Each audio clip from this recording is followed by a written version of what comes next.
चीन में कोरोना ने हाहाकार मचा रखा है। अगर आप सोच रहे हैं कि चीन का मामला है तो ठहरिए, भारत में भी कोरोना अपनी क्रूरता का खेल दोबारा खेल सकता है, क्योंकि देश को कोरोना से बचाने वाले रक्षा कवच में सेंध लग सकती है। देश में वायरस को रोकने वाली दीवार टूट सकती है, यानी खतरा दरवाजे पर दस्तक दे रहा है। ये मास्क मैंडेट जो है अभी भी यही है जो मैं कह रहा हूं और उसी को ही रहना चाहिए। अगर जरूरत होगी तो गाइडलाइन को इम्प्रूव करेंगे। We are constantly watching.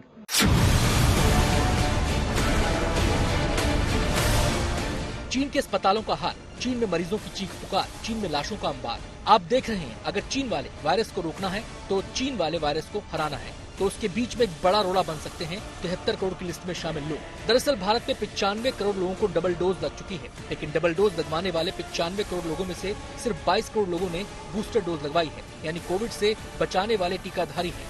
आज भी 73 करोड़ लोग ऐसे हैं जिन्होंने बूस्टर डोज वाला टीका नहीं लगवा रखा है। सरल शब्दों में समझें तो बूस्टर डोज नहीं लेने वालों को कोरोना अपना नया शिकार बना सकता है, खासतौर पर जो बुजुर्ग हैं और बीमारियों से ग्रसित हैं।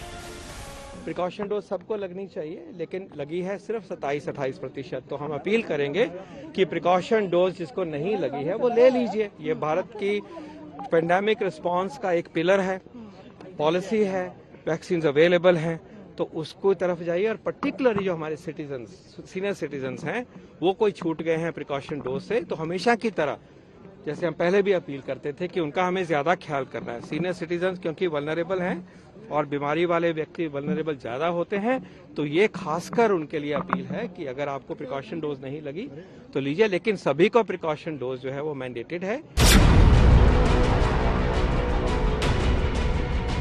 चीन से आई तस्वीरें और कोरोना की वर्ल्ड रिपोर्ट ने भारत के लिए खतरे का सायरन बजा दिया है। मंगलवार को केंद्र सरकार ने एडवाइजरी जारी की और बुधवार को कोरोना पर रिव्यू मीटिंग के बाद देश को सावधान किया है। उसकी एडवाइजरी अभी भी हम क्या कहते हैं कि अगर हम क्राउडेड प्लेस में हैं, चाहे बाहर, जैसे मैं अब क्राउडिंग में आ गया हूं तो मुझे मास्क लगाना है, अंदर भी अगर क्राउडिंग है तो वहां भी हमने मास्क लगाना है।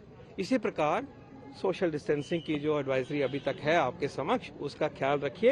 And again there those with comorbidities, those with a particular age, senior citizen, उनके लिए ये और भी जरूरी है। और ये हमें अपनी नॉर्मल लाइफ को लीड करते हुए, नॉर्मल काम करते हुए इनका ये प्रिकॉशन हमें लेनी है, ताकि हम अपने आप को भी बचाएं और जो ट्रांसमिशन होती है वायरस की, उसकी चेन भी, जो भी चल रहा है, जितना भी चल रहा है, वो ट्रांसमिशन की चेन रुकने में हम सबको मदद, क्योंकि ये तो यूनिवर्सल वैक्सीन है। तो आज की सिचुएशन को देखते हुए अपील करना चाहेंगे कि उसमें आप टेस्टिंग करवा लीजिए। हो सकता है और 90% चांस है कि शायद ये नॉन कोविड होगा, लेकिन अगर हमने अर्ली डिटेक्शन करनी है तो तभी करेंगे, कोई टेस्ट करवाएंगे। तो एक अपील भी है और सिस्टम भी इसको प्रोत्साहित करेगा कि टेस्टिंग हो।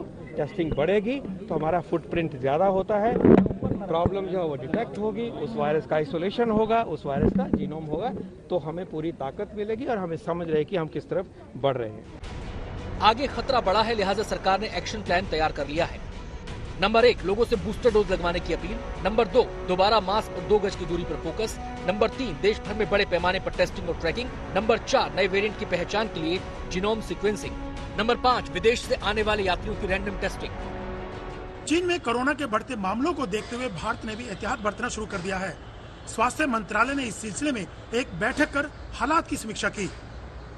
चीन और बाकी देशों से आने वाले यात्रियों का रैंडम सैंपलिंग शुरू कर दिया गया है, ताकि भारत में समय रहते कोरोना के फैलाव पर लगाम लगाई जा सके। मतलब ये कि चीन जैसे हालात से देश को बचाने के लिए लोगों को बूस्टर डोज लगवानी होगी। मास्क और 2 गज की दूरी वाले मंत्र पर एक बार फिर लौटना पड़ेगा। एक्सपर्ट भी मान रहे हैं कि चीन समेत दुनिया भर में बढ़ रहे कोविड के मामलों को हल्के में लेना बहुत भारी पड़ सकता है। नेचुरल इन्फेक्शन भी हो चुका है और हम देख रहे हैं कि केसेस कहीं भी बढ़ नहीं रहे हैं।